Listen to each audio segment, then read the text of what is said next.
I deal in load-bearing walls. That's my job. I'm a structural engineer, which sounds impressive at parties until people realize it mostly means I stare at blueprints and tell architects why their beautiful, floating glass staircases will eventually kill someone. I look for stress fractures. I calculate tension.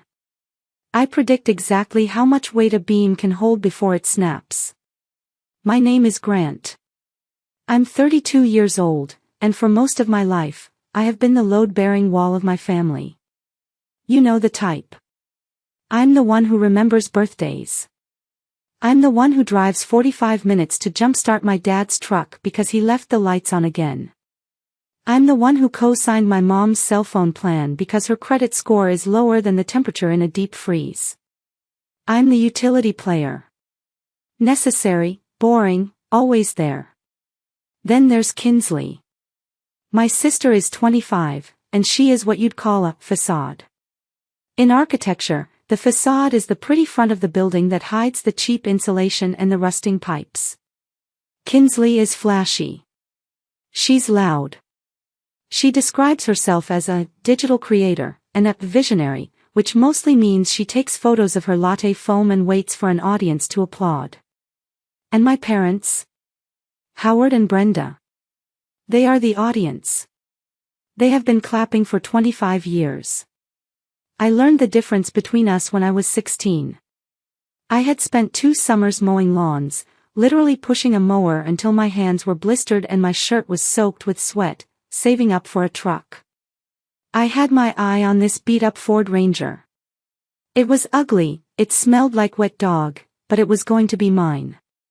I had $3,000 in a coffee can in my closet. 2 days before I was going to buy it, I came home from school and the can was empty. My dad, Howard, was sitting at the kitchen table. He didn't even look up from his newspaper. "Don't make a scene, Grant," he said, before I could even scream. Kinsley made the regional dance finals. The entry fees and the costumes are expensive. We needed the cash. That was for my truck, I choked out.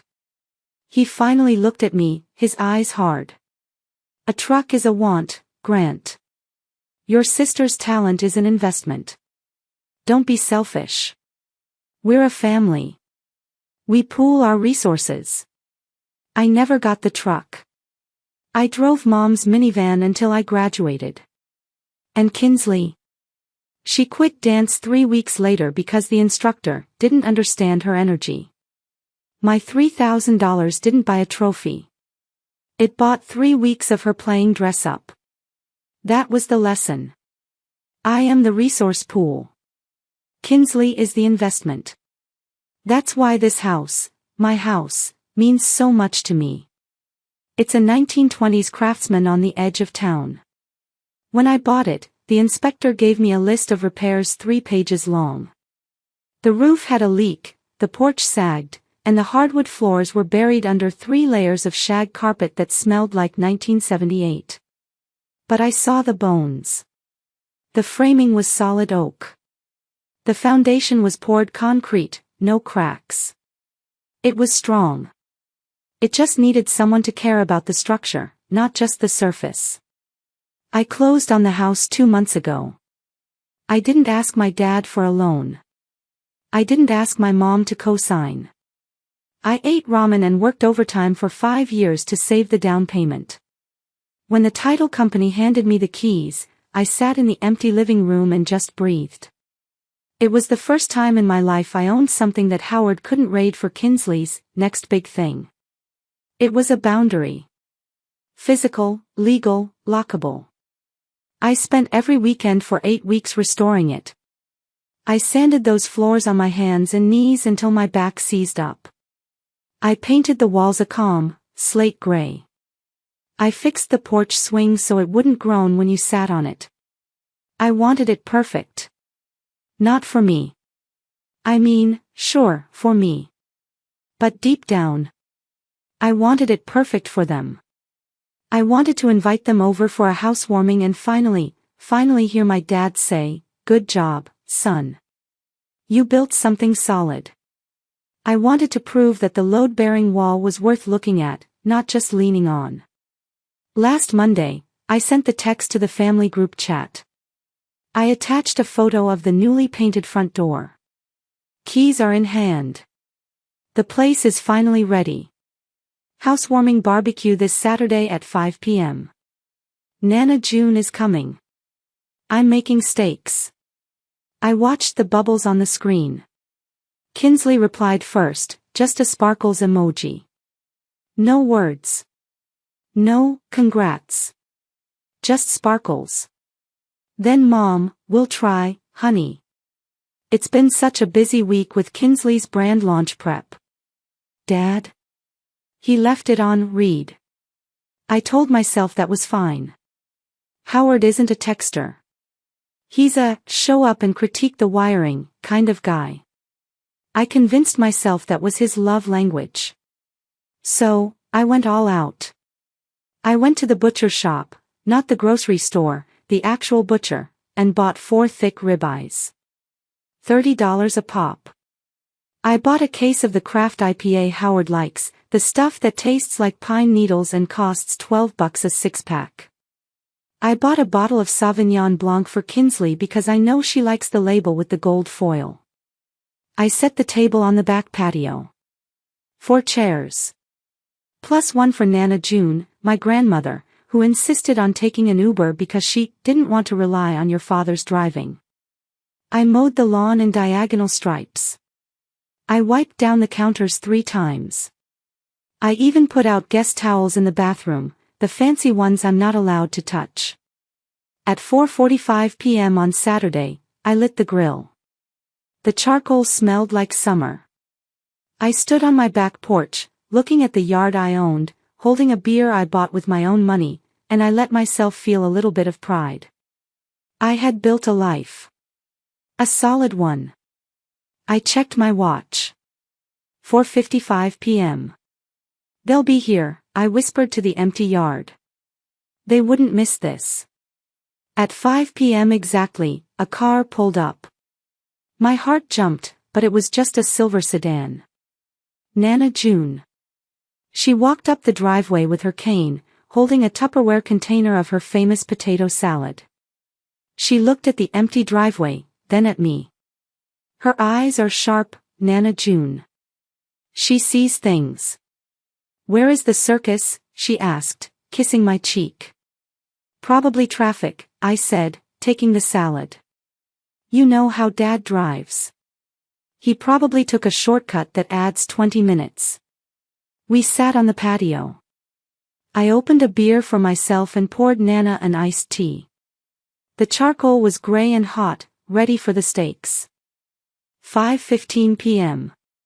I checked my phone. Nothing. 5:30 p.m.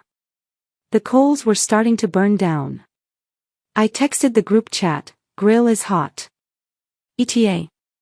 Silence. 5:45 p.m.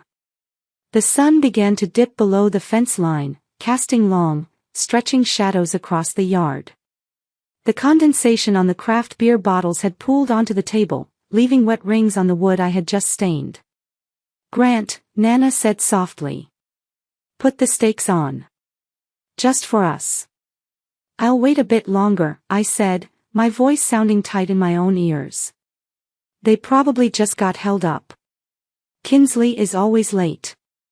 Honey, Nana said, reaching across the table to touch my hand. Her skin was paper thin, but her grip was strong. Stop waiting for people who are chasing shiny things. They aren't stuck in traffic. I pulled my hand away gently. You don't know that. I know my son, she said, referring to Howard. And I know his wife. And I certainly know that granddaughter of mine. If they were coming, they would be here to tell you how to cook the meat. I laughed, but it was a dry, brittle sound. She was right. The silence in the backyard wasn't peaceful anymore. It was heavy. It was the sound of being forgotten. At 6 p.m., I walked into the kitchen and threw the $30 steaks into the fridge. I didn't have the heart to grill them. I heated up a can of chili for Nana and made myself a sandwich. We ate at the kitchen counter, the dining table outside sitting perfectly set for ghosts. We were finishing our humble dinner when my phone buzzed on the counter. It wasn't a text. It was an Instagram notification. Kinsley_vibes is live, biggest surprise ever. My stomach dropped. I tapped the screen. The video filled the frame. Bright, fluorescent lights. Polished white tile floors. The unmistakable interior of a luxury car dealership. Kinsley was front and center, holding a phone attached to a selfie stick. She was wearing sunglasses indoors. Behind her was a white Porsche Macan with a giant red bow on the hood. "Guys," she shrieked into the camera. "I am literally shaking right now. Look at this baby. Daddy said I needed a car that matches my vibe for the brand launch." She panned the camera. There was my mom, Brenda, wiping tears from her eyes. She worked so hard for this. Mom sobbed, as if Kinsley had cured a disease instead of posting 3 TikToks a week. And then, there was Howard. My dad. He was shaking the salesman's hand, puffing out his chest, looking like he had just merged a Fortune 500 company. He looked proud. He looked engaged. He looked like a father who showed up. I stared at the screen. A Porsche. A Macan. That's a $60,000 car, easy. I know for a fact Howard has a second mortgage on their house. I know Mom puts groceries on credit cards. It's a lease, I said out loud, spotting the paperwork on the desk in the background of the video. They're leasing it. Of course they are, Nana June muttered, looking over my shoulder. Buying champagne on a beer budget. Always have. I felt cold. Not angry. Just cold. They weren't in traffic. They weren't in an accident. They were 40 minutes away, signing a lease on a luxury car for my unemployed sister, while I sat here with cold charcoal and empty chairs. My phone rang in my hand. The screen said, "Dad." I stared at it for a full 5 seconds. A part of me, the stupid, child part of me, thought maybe he was calling to apologize. Maybe he realized the time. I answered. "Hello? Grant." Howard's voice was booming. I could hear the dealership noise in the background, people clapping, an engine revving. "We're wrapping up here. Listen, we need to come by tomorrow morning. Early." "You missed the housewarming," I said. My voice was flat. "What? Oh, yeah. Sorry. Time got away from us. This deal took forever to negotiate." He didn't sound sorry. He sounded annoyed that I brought it up. "Anyway, forget the barbecue. We need to talk business. Have your property documents ready. The deed, the mortgage info, everything." I blinked. "My property documents? Why?" "We need to restructure some things for Kinsley's insurance and credit profile," Howard said, his voice taking on that "I'm the patriarch" tone. "The lease requires a stronger asset base for the cosigner. We'll explain when we get there. Be ready at 8 a.m. And have coffee made." "Dad, Stop whining, Grant. This is a family asset strategy. 8 a.m. Click." He hung up. I stood in my kitchen, the silence of the house pressing in on me. The family asset strategy. Nana June looked at me. What did he want? "He wants my deed," I said, the realization slowly hardening like concrete in my gut. "He wants to use my house to back Kinsley's car." I didn't sleep. I spent the night sitting in the dark living room, listening to the house settle. I heard the wind rattle the loose pane in the attic I hadn't fixed yet. I heard the refrigerator hum. For the first time, I didn't feel like the owner. I felt like a squatter waiting for the landlord to kick me out. Sunday morning arrived with a violent honk.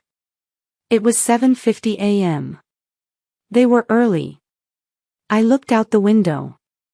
The white Porsche Macan was parked sideways in my driveway, blocking my truck. Kinsley hopped out, wearing a matching pink tracksuit, phone already in hand, filming the exterior of my house. Howard's truck pulled in behind her. He marched up the walkway carrying a thick leather folder. Mom trailed behind him, carrying a bag of bagels, looking like she was arriving for a fun family brunch. I opened the door before they could ring the bell. Surprise! Mom chirped, trying to hug me. I stepped back. Her arms hit air. Coffee? Howard barked, brushing past me into the living room. He didn't wipe his boots. He tracked mud onto the floor I had sanded by hand. Shoes, I said. He ignored me. Kitchen table. Let's go. They swarmed my house. It felt like an invasion. Kinsley didn't even say hello. She walked straight past me, wrinkling her nose. Ugh, it smells like wood in here. And old people. It smells like oak, I said. Because it's real wood. Whatever, she said, wandering down the hall. Where's the second bedroom? I need to check the natural light. Why? I asked, following them into the kitchen. Mom started unloading bagels onto my counter, moving my coffee maker to the side. Oh, honey, this layout is a bit cramped, isn't it? We might need to knock down this wall to open up the chi. Don't touch the wall, I said, my voice rising. That's a load-bearing wall, Mom. You knock that down, the roof collapses. So dramatic, she sighed. Howard sat at the head of my table, and slammed the leather folder down. Sit down, Grant. Let's get this sorted so we can celebrate. I didn't sit. I leaned against the counter, crossing my arms. Celebrate what? The car you can't afford. Howard's face reddened. Watch your tone. That car is a necessary tool for your sister's career. Her career, I repeated. Right. The career that changes every 6 months. Last year she was a DJ. The year before that she made vegan dog treats. Now she's an influencer. I am a brand, Kinsley shouted from the hallway. She appeared in the kitchen doorway, holding her phone up. And brands need to project success, Grant. You wouldn't understand. You work in dirt. I work in structural engineering, I corrected. Same thing, she sniffed. Howard unzipped the folder. He pulled out a document. It wasn't a napkin with notes on it. It was a formal legal document. I saw the words at the top, quitclaim deed. My blood ran cold. Here's the situation, Howard said, tapping the paper with a thick finger. The lease on the Porsche is high. The insurance is astronomical because of Kinsley's driving history. I hit one mailbox. Kinsley protested. 3 mailboxes and a fire hydrant, Howard corrected, but his tone was gentle, like he was talking to a toddler. He turned back to me, his eyes hardening. To get the financing approved and the insurance down to a livable number, we need to show more assets. My credit is tapped out with the mortgage on our house. He pushed the paper toward me. We need you to add Kinsley to the title of this house, he said. Just like that. Like he was asking for salt. As a tenant in common. It's a 50-50 split on paper. It boosts her net worth instantly. The bank sees she owns real estate, her rate drops, everyone wins. I stared at the paper. You want me to give her half my house? It's just on paper. Mom chimed in, smiling nervously. It doesn't mean she actually owns it, Grant. It's just a formality. To help the family. You know we'd do it for you. No, you wouldn't, I said. You stole my truck money when I was 16. That was ages ago. Howard snapped. Let it go. Look, Grant, you're single. You have this whole house, all this equity sitting here doing nothing. It's selfish to hoard it when your sister is trying to launch her life. Hoard it. I laughed. It was a dark, dangerous laugh. I built this. I paid for it. Every cent. And who raised you? Howard countered. Who put clothes on your back? This is what families do. We leverage each other's strengths. My strength is my credit score, I said. Her strength is spending money she doesn't have. Dad, hurry up, Kinsley whined, scrolling on her phone. The lighting in the guest room is actually perfect for my unboxing video. I need to start setting up my studio there. Can we move Grant's desk out? It's ugly. I froze. Studio? I looked at Howard. Howard shifted in his chair. He didn't meet my eyes. Well, since she's going to be on the deed, it makes sense for her to utilize the space. She can't pay rent on her apartment and the car note. She'll move into the second bedroom for a few months. Just until the brand takes off. The Trojan horse. They weren't just after my equity. They were moving her in. They wanted me to sign over half my house and then live with the person who was draining me dry. They wanted me to pay the mortgage while she parked her Porsche in my driveway and filmed TikToks in the room I planned to use as an office. So, I said, my voice shaking with rage.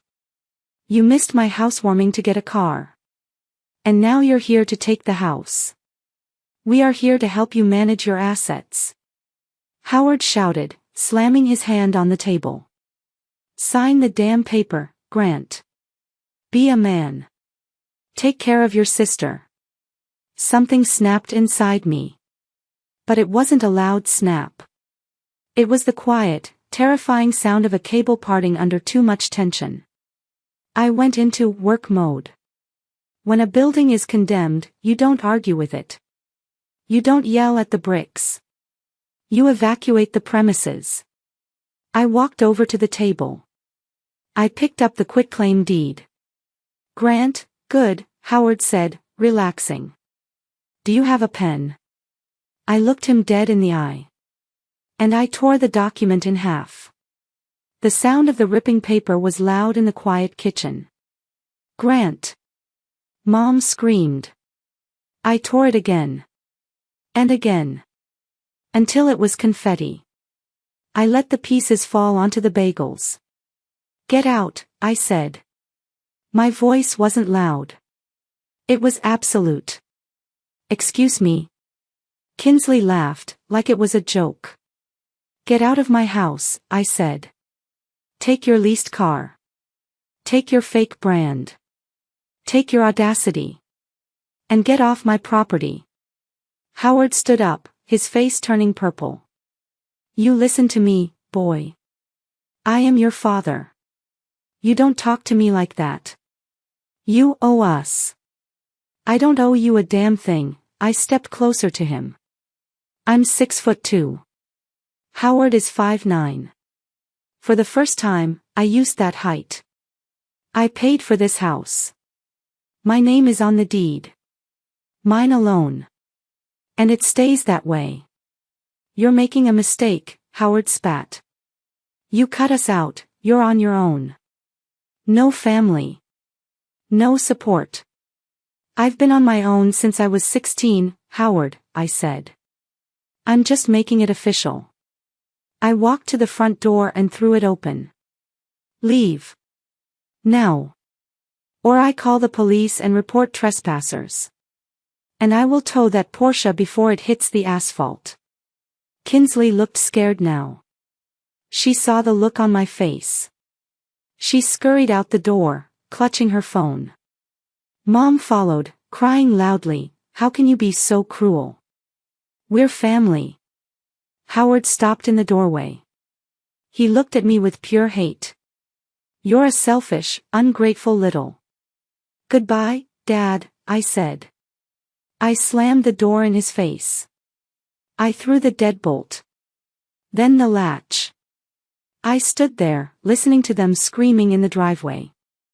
I heard the Porsche rev aggressively. I heard Howard's truck tires spin on the gravel. And then, silence. I walked back into the kitchen, swept the torn paper and the bagels into the trash, and finally, for the first time, I poured myself a cup of coffee in my own house. I thought kicking them out was the end of it. I was wrong. It was just the declaration of war. By Monday morning, the smear campaign had begun. I woke up to 20 missed calls from relatives I hadn't spoken to in years. Aunt Linda, Cousin Steve, people who didn't even know where I worked, were suddenly leaving voicemails calling me a monster. I checked Facebook. Big mistake. Kinsley had posted a storytime video. She didn't name me, but she didn't have to. The title was, Toxic Family Alert, my brother tried to sabotage my success because he's jealous of my shine. In the video, she claimed I had invited them over just to scream at them. She claimed I had promised to help her with the car and then pulled the rug out to humiliate her. She cried, fake, dry tears, wiping her eyes carefully so she wouldn't smudge her mascara. He literally threw us out on the street, she sobbed. I just wanted to bond with him. I wanted to share my success. But some men can't handle a powerful woman. The comments were brutal. Cut him off, Queen. He sounds like a narcissist. Don't let his negative energy dim your light. Mom was playing the martyr. She posted a picture of an empty bird nest with the caption, "A mother's heart breaks when her children turn their backs on the nest. Prayers needed." I didn't respond. I didn't comment. I didn't defend myself. I knew that engaging with them was like wrestling a pig in mud. You both get dirty, but the pig likes it. Instead, I blocked them. All of them. Mom, Dad, Kinsley, Aunt Linda, Cousin Steve. I blocked their numbers. I blocked their social media. I went digital ghost. Then, I focused on the physical structure. I treated my house like a secure facility. I spent Monday evening installing smart locks on every door. No more keys that could be copied or borrowed. My doors now opened only with my fingerprint or a code that I changed daily. I installed Ring cameras at the front door, the back door, and the driveway. I called the 3 major credit bureaus and froze my credit. I put a pin on everything. Then, I went to the county clerk's office. I filed a fraud alert on my property title. This meant that if anyone, say, a desperate father with a leather folder, tried to file a quitclaim deed with a forged signature, the clerk was required to call me and verify it in person with ID. Family trouble? The clerk asked as she stamped my form. You have no idea, I said. On Wednesday, the Trojan horse returned. I was at work, reviewing a blueprint for a parking garage, when my phone buzzed. A text from a number I didn't recognize. Grant, it's Mom. I'm borrowing Aunt Linda's phone since you blocked me, very immature, by the way. Listen, I left my favorite silk scarf at your place on Sunday. It was a gift from your grandmother. I'm in the neighborhood. Just leave the spare key under the mat, I'll run in and grab it. Love you. I stared at the phone. There was no scarf. I had cleaned the house. There was nothing left of them but bad vibes. Nice try, I muttered. I didn't reply. But 10 minutes later, my Ring app notified me, motion detected at front door. I opened the live feed. There was Mom's SUV. And Kinsley's Porsche. They walked up to the porch. Mom was looking around nervously. Kinsley was carrying a box, not a small box for a scarf, but a large moving box labeled studio lighting. They went straight for the doormat. Mom lifted it up. Nothing. He didn't leave it, Mom said, her voice clear on the camera's microphone. Try the code, Kinsley said. Try his birthday. Mom punched numbers into my keypad. Beep beep beep. Buzz. Red light. Try 1-2-3-4, Kinsley suggested. He's an engineer, Kinsley, he's not an idiot, Mom snapped. She tried another code. Maybe the year I graduated. Buzz. Kinsley kicked the door. This is ridiculous. I have a brand deal due on Friday. I need that room. We'll call a locksmith, Mom said, reaching for her phone. I pressed the talk button on my app. My voice boomed out of the doorbell speaker, startling them both. Get away from my door. Mom jumped 3 feet in the air. Kinsley dropped her box. Grant? Mom looked at the doorbell, squinting. Grant, honey, open up. We just need to. I am recording this, I said, my voice calm and metallic through the speaker. You are trespassing. If you are not off my property in 60 seconds, I am sending this video to the police. And Kinsley, if you kick my door again, I will sue you for damages. You wouldn't dare. Kinsley screamed at the camera. Try me, I said. 59, 58. Mom grabbed Kinsley's arm. Come on. Let's go. He's crazy. He's selfish. Kinsley shrieked, flipping off the camera. They dragged the box back to the car. I watched them peel out of the driveway. I saved the video. I named the file evidence_1.mp4. I knew Howard. I knew that shame was the only weapon that worked on him. I called my buddy Mark, a lawyer I went to college with. I sent him the ring footage. I sent him the text messages. I told him about the deed. Write it up, I said. On Friday, a courier delivered a formal cease and desist letter to my parents' house. It outlined everything, the trespassing, the attempted fraud with the deed, the harassment. It stated clearly that any further attempts to contact me or access my property would result in a restraining order and a lawsuit. It was the nuclear option. But with a load-bearing wall, if the foundation is rotten, you don't patch it. You cut it out. The effect was instant. The flying monkeys stopped calling. The text stopped. Kinsley deleted her storytime video, probably because Mark's letter mentioned defamation. The silence that followed wasn't heavy like the silence at the barbecue. It was clean. It was the silence of a structure that was finally stable. 1 month later. My house was finally finished. I had bought a rug for the living room, a nice one, not a hand-me-down. The guest room was no longer a guest room. I had turned it into a home office and gym. My blueprints were spread out on a large oak desk. There was no ring light. No pink decor. Just my space. I decided to try again. I sent out a new invite. Smaller this time. Pizza and beer on the porch. Saturday at 6. I invited Nana June. I invited Mark. And I invited Mr. Kowalski, my next-door neighbor, an old retired plumber who had lent me his ladder when I was painting the eaves and told me, "You're doing good work, kid." At 6 p.m., they were all there. We didn't sit at the fancy dining table. We sat on the porch swing and the steps. Mr. Kowalski brought a housewarming gift, a small potted snake plant. "These things are impossible to kill," he grunted, handing it to me. "Roots take time, son. But once they hold, they hold." "Thanks, Mr. Kowalski," I said. We ate pizza. We drank beer. We laughed about Mark's dating life. Nana June told stories about her wild youth in the 60s. Nobody asked me for money. Nobody asked me to sign a document. Nobody made me feel like an appliance. I sat on the swing, listening to the hum of conversation. I looked out at the lemon tree I had planted in the front yard. It was small, but it was growing.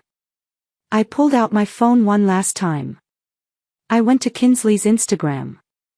She had posted a photo of herself in the Porsche, but I noticed the location tag wasn't a trendy club. It was the driveway of her friend's apartment complex. The caption read, "Sometimes you have to cut out toxic people to grow. #new beginnings #hustle." I noticed a new comment from Howard, "So proud of you, sweetie. We'll figure out the payment next month." I smiled. Not a bitter smile. A free smile. I tapped the button, unfollow. Then I put the phone in my pocket and grabbed another slice of pizza. My house isn't empty. It's fortified. It's mine. And for the first time in 32 years, the foundation isn't cracking under the weight of someone else's expectations. So, am I the jerk for tearing up the deed and refusing to invest in my sister's influencer career? Or did I just save myself from bankruptcy? If you enjoyed this story, please smash that like button and subscribe to the channel for more. Let me know in the comments if you would have given Kinsley a key. Thanks for watching, and I'll see you in the next one.